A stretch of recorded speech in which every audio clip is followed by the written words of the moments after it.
According to witnesses, the building housing St. Academy caved in around 11 a.m. on Friday, leaving students who were writing exams trapped.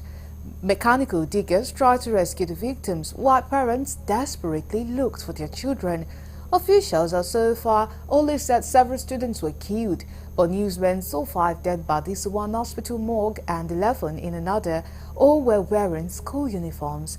The National Emergency Management Agency said a 2-story building housing St. Academy collapsed, killing several students, without giving details.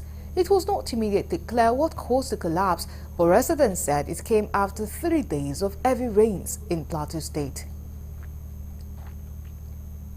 Now to other stories, the presidency has engaged the state's development partners and other critical stakeholders in the ongoing effort to address the soaring prices of commodities and general food insecurity in the country.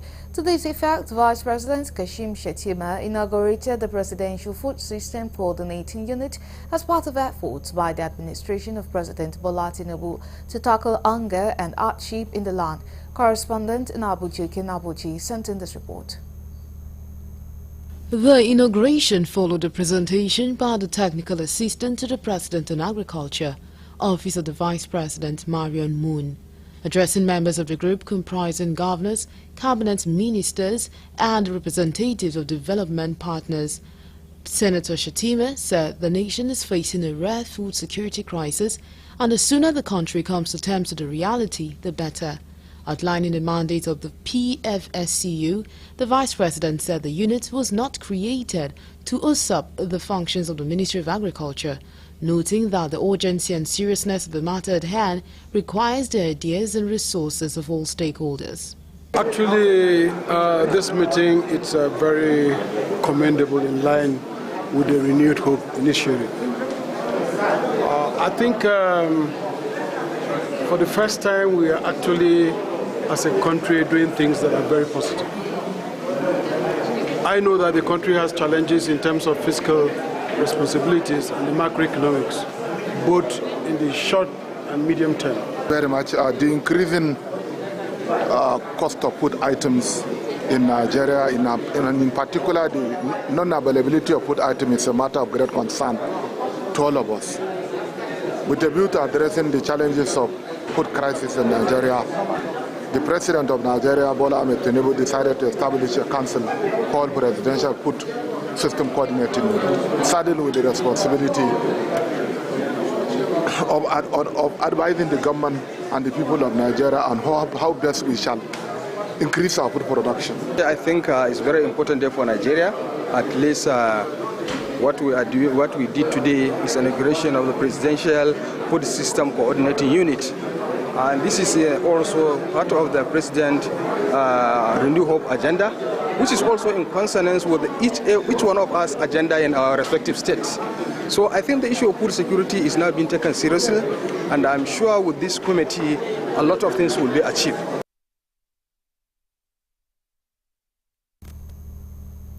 Now we have Honorable Joseph Akinlaja, a former Vice President, Nigeria Labour Congress, and one-time NUPENG Secretary, joining us from Abuja to discuss this topic. Good evening and thank you so much for joining us.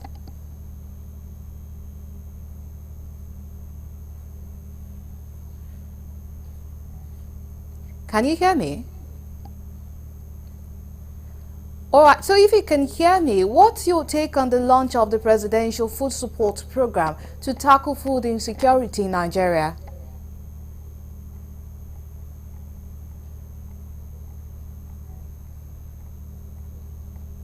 Okay, it seems we do not have his audio at this time, so hopefully we will come back to him as the news goes on.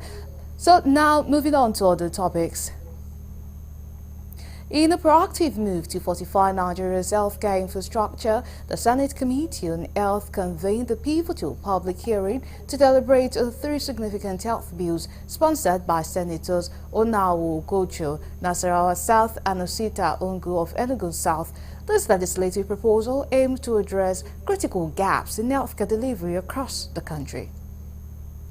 Mr. President, the first petition I have here is from Mr. Onyeka Peter Emeka, a staff of Federal Ministry of Agriculture who was employed in 2019. diligently working and worked in FCT before he was posted to Enugu office. Mr. President, at some point, the ministry stopped paying his salaries, and there were no explanations, and he's still working till today. He has done everything possible to restore this and feels that at this point that he can approach this hallowed chamber to come to his assistance. Correspondent Kolojo reports that during the public hearing, stakeholders and experts in the health sector underscored potential of these bills to not only improve healthcare delivery but also generate employment opportunities and foster growth across Nigeria. Senator Ipalibo Banigal, representing Rivers West and chairman of the Senate Committee on Health, emphasized the Senate's commitment to collaborating with the executive arm to ensure the effective implementation of these healthcare initiatives. National Eye Center DOMA, when established, will help to prevent and treat eye diseases. The center will enhance and train more eye care providers and professionals alike. The center will promote research and innovations in the field of eye care for Nasarawa State and the country. Also, the center, when fully established, will create jobs and boost the local economy, which will have direct positive effect on the national economy. It is a key pillar that supports the aim of promoting improved standard of medical care and well-being.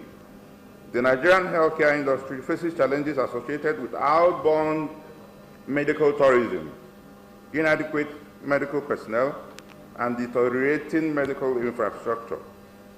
According to the International Trade Administration, a country commercial guide for doing business is leading sectors for the U.S. exports and investment. Now to the Green Chambers. The House of Representatives Committee on Federal Capital Territory, Area Council and Ancillary Matters have resolved to conduct thorough oversight of agencies responsible for the Area Council in the nation's capital. This decision came after some agencies failed to respond to the committee's summons to present their budgetary expenditures.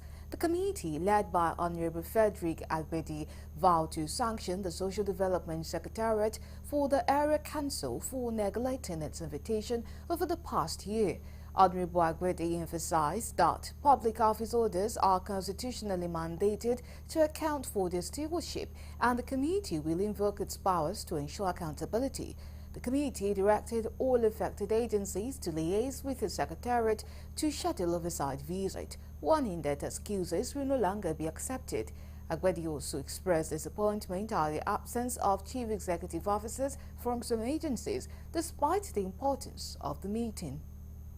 Invoke the powers of Parliament on agencies that are making accountable. When we spend public funds, the Constitution provides that the National Assembly will carry out oversight functions, as well as also approving budgets. And once budgets are approved and you implement, you are supposed to render your account of stewardship.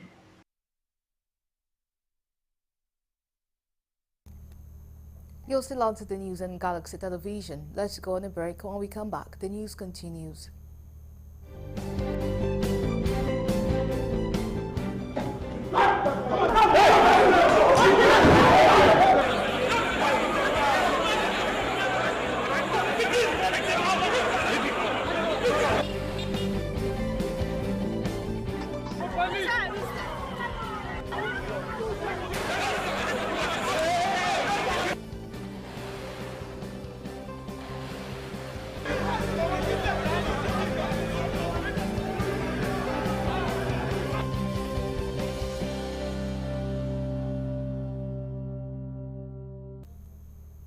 Many thanks for staying with us. Now for more updates and latest news, please visit our website www.galaxytvonline.com.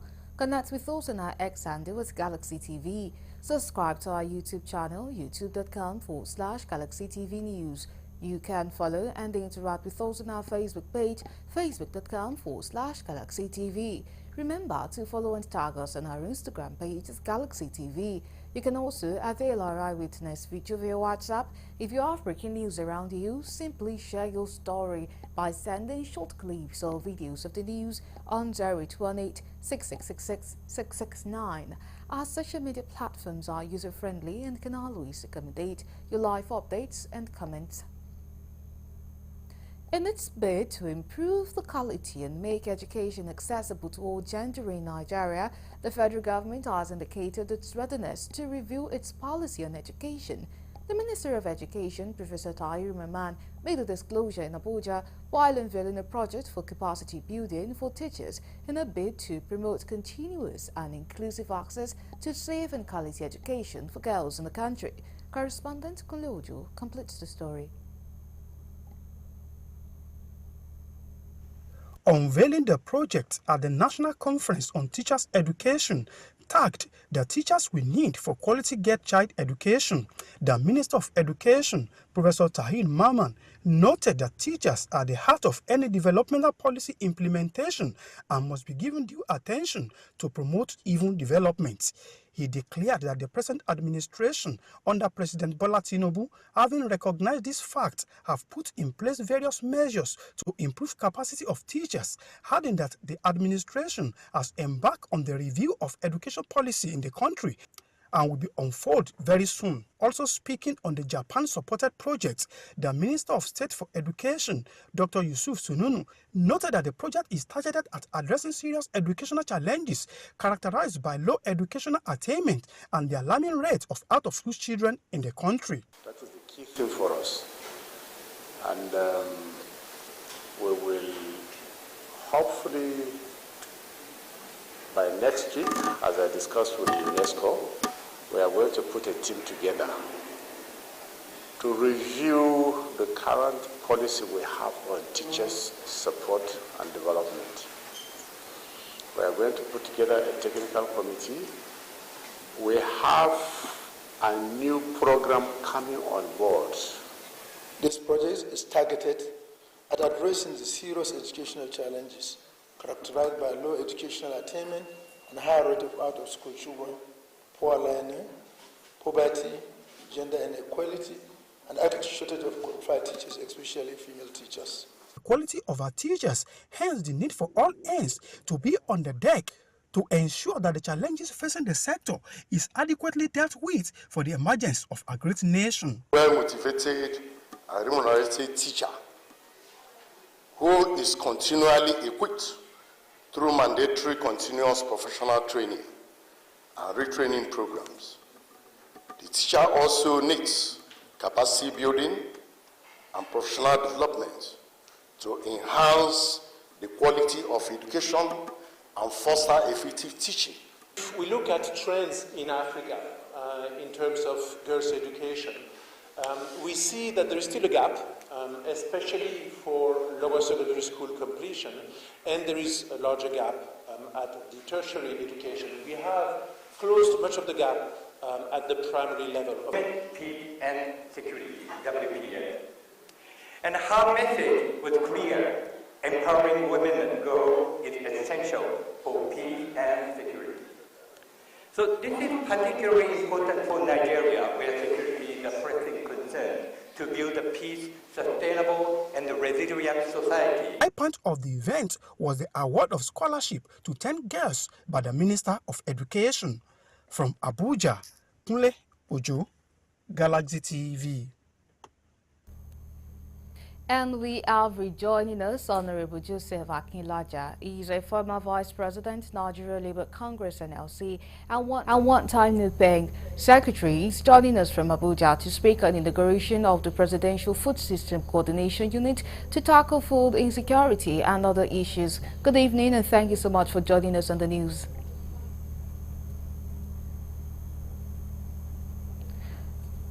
So what's your take on the launch of the Presidential Food Support Program to tackle insecurity in Nigeria?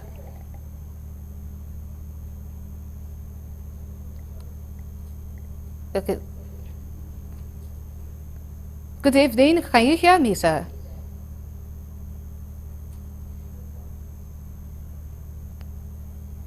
Okay, it seems we still do not have him. Hopefully we'll be able to reconnect with him. Now to other stories, hundreds of youth in Edo under the aegis of Edo Youth Peace Coalition have taken to the streets in a peaceful rally to sensitize the people on the dangers of cultism and other vices. The youth who were dressed in white marched through the ring road in Benin City to the government house to meet the state governor Godwin Obaseki.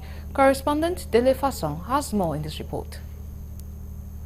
Displaying a banner with different inscriptions saying no to cultism among others before speaking on the exercise, the coordinator said the sensitization is about the court-related killings and other criminal activities in the state. This coalition is a drive to particularly denounce crass insanity taking lives. We are particularly taking about 10 years of our lives to see that youths are dying, to see that the economic power, the power base of any society, which are the youths, they are dying in droves. Wives are becoming widows, children are becoming orphans, and the economic power is dwindling. And most times, our youths, very enterprising youths, are taking the business out of the state. Receiving the youths at the government house, the Edo State Commissioner for Youths, Honorable Chris Naikari, shares the state government position in banning cultism. You'll recall that not quite long ago, a few weeks ago, Edo State government announced the ban on cultism. We also announced the ban of what in Benin we call okagini. The reason for this are the exact reasons which you just enumerated. It has become dangerous to be young. It has become dangerous to be enlightened. It has become dangerous to have ambition, especially as youths. And it affects our economy, it affects the future. When young men that are enterprising, that are sharp. Edo State has been in the news for the wrong reason in recent times over court-related killings, hence the governor signing a bill into law banning the activities of cultism in the state. From Edo State, Dele Fasson reporting for Galaxy News. The Lagos State Traffic Management Authority, LATSMA, has said its operatives are not responsible for the dead body found hanging by the gate of an estate along Lagos-Shagamu Expressway in Lagos. Bakayuki confirmed that the body was discovered early hours of Thursday, 11 July by passersby and was immediately reported to police at Shagamu Road. Several speculations were made by sympathizers present at the scene. Some said he was dressed like a motorcyclist and Kada rider, while some speculated he was a cyclist, Mara rider. Some even believed he was brought to the scene by his killers during the wee hours of midnight, and state managed it to give it the semblance of suicide because the victim's leg was touching ground. For brevity, no one could really identify him as either an Okada or Marua rider from among several operators of Okada and Marua riders who visited the scene. While expressing sympathy to the deceased family, the general manager warned those spreading unfounded reports to verify information before disseminating it. Benue State Security Council has approved the establishment of a Bureau of Homeland Security to coordinate and liaise between Office of the Governor and the security agencies for immediate responses on security matters in the state.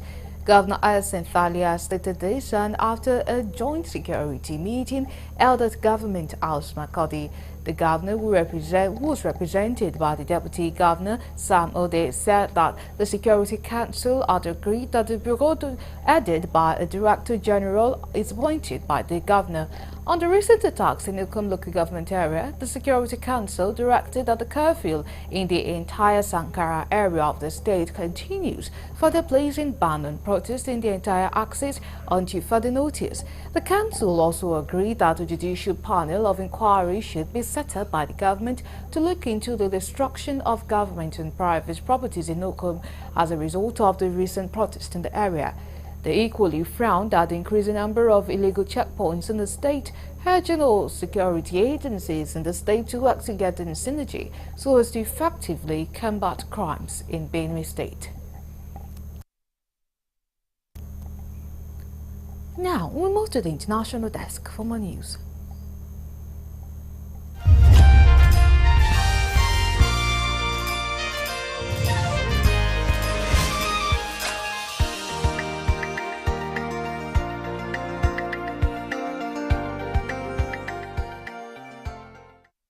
This is news from the international scene.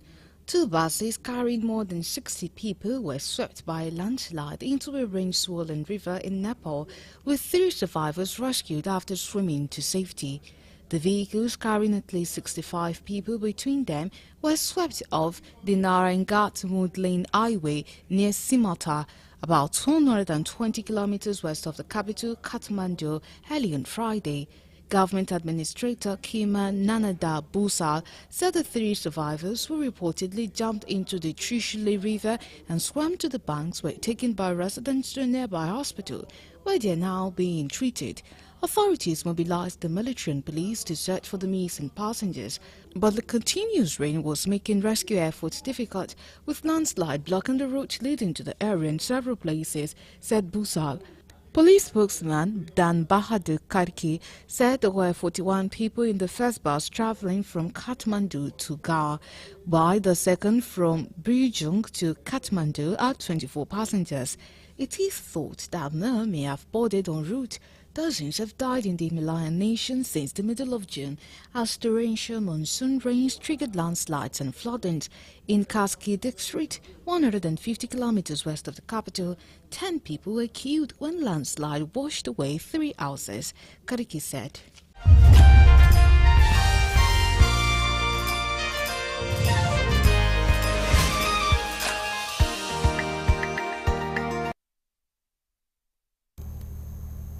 And that's it for now, but do join us at 9 p.m. for our primetime news. My name is Eribami Salako. See you then.